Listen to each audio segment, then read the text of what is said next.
process of already starting my crawfish bites as an appetizer because the time it takes, I think I'll go over 10 minutes. So I've already started sauteing my onion, bell pepper, celery, a stick of butter, and 1/4 of a cup of flour in my pot. You can see it's already cooking. I've also added a can of rotel tomatoes that I've drained the juice out of.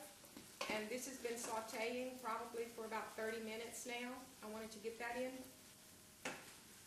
I'm also adding 2 cloves of garlic, which I'm going to add in all together. About 4 dashes of Worcestershire sauce. This is about probably 4 dashes of Tabasco sauce. I've got some green onions. I've got juice of half a lemon that I've squeezed. And I've got about 1/2 cup of ketchup. And we're going to add that in there just for the sweetness. And we're going to let that cook. I've also added salt and pepper and cayenne pepper also. Again, you add to your taste how much you want to put. We all season differently, and in my area here we season quite a bit, so I don't want to give a set amount that you have to add. I was in a hurry starting this video. We've been laughing and cutting up, but I do welcome you back into my home. My name is Danielle, and I love cooking for my family and friends, and love having people over. So we just invite you to come in and sit as this is cooking.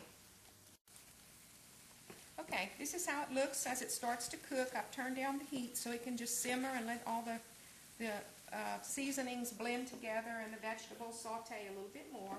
I'm going to come around over here and show you my little tart shells again for time.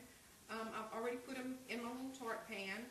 You mix together 3 ounces of cream cheese, a stick of butter, and a cup of flour.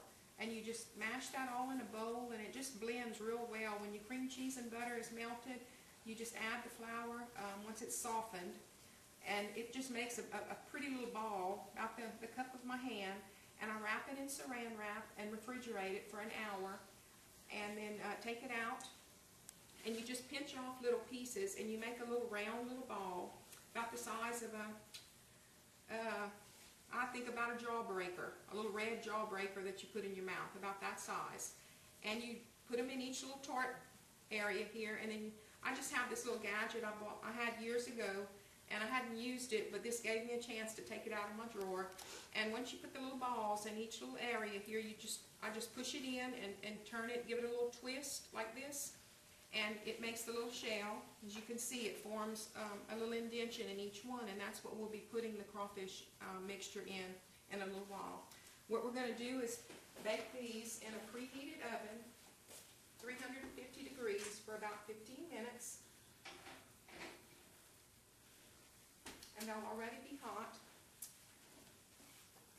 This is about ready. We're going to add our 3 ounces of cream cheese, and I like to add cream of shrimp soup also into my mixture, and it gives it a little bit of color. I have used cream of mushroom, and that's fine too, but for the tart shells it just gives it a pinkish color, which is what I would like for these shells. And then this is going to blend in, and we're going to let that cream cheese give it time to dissolve.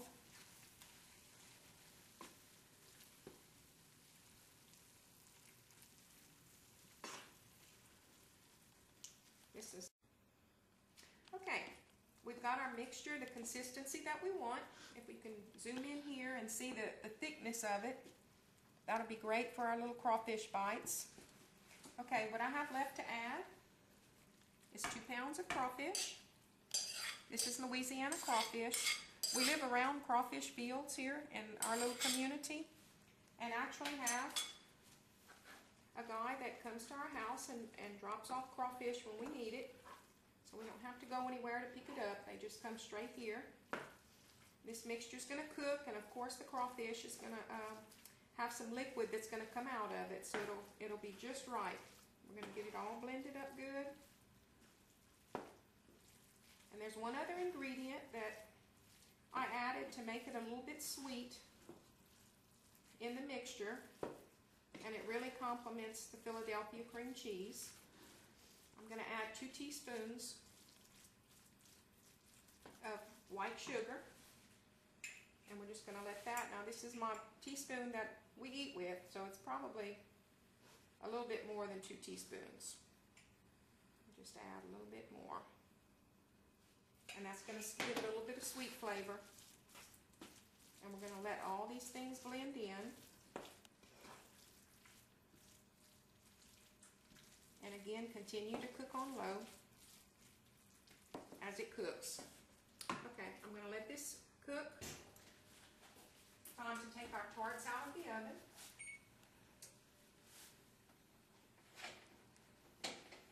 Ooh, they look good. We're going to come over here and just let them cool. You don't want to burn your fingers, so make sure you got them cooled off before you handle them. I have some already prepared and put on the plate right here.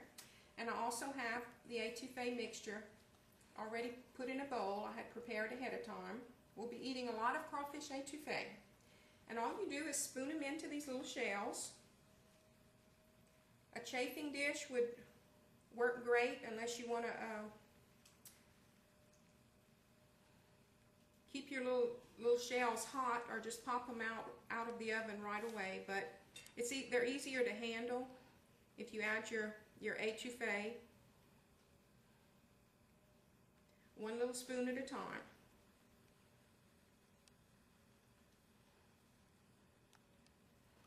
This is a great mixture also. There's so many things you can do with this etouffee. My husband loves it over white rice.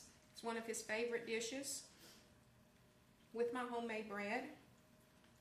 I also am going to come back and enter this same mixture that I'm doing now, but I want to add it into my homemade sourdough bread that I've been doing for years. My mom taught me how to do it growing up, and I've just picked up on that and love to bake bread. When we go anywhere, I'm always asked to bring my bread with me, and it makes wonderful crawfish stuffed bread. So I'm going to use this same mixture, but I'm going to stuff it in my bread.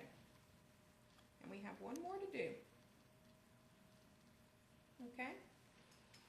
There we have it. These are our crawfish bites that make a great appetizer, and I've really enjoyed the taste with Philadelphia cream cheese.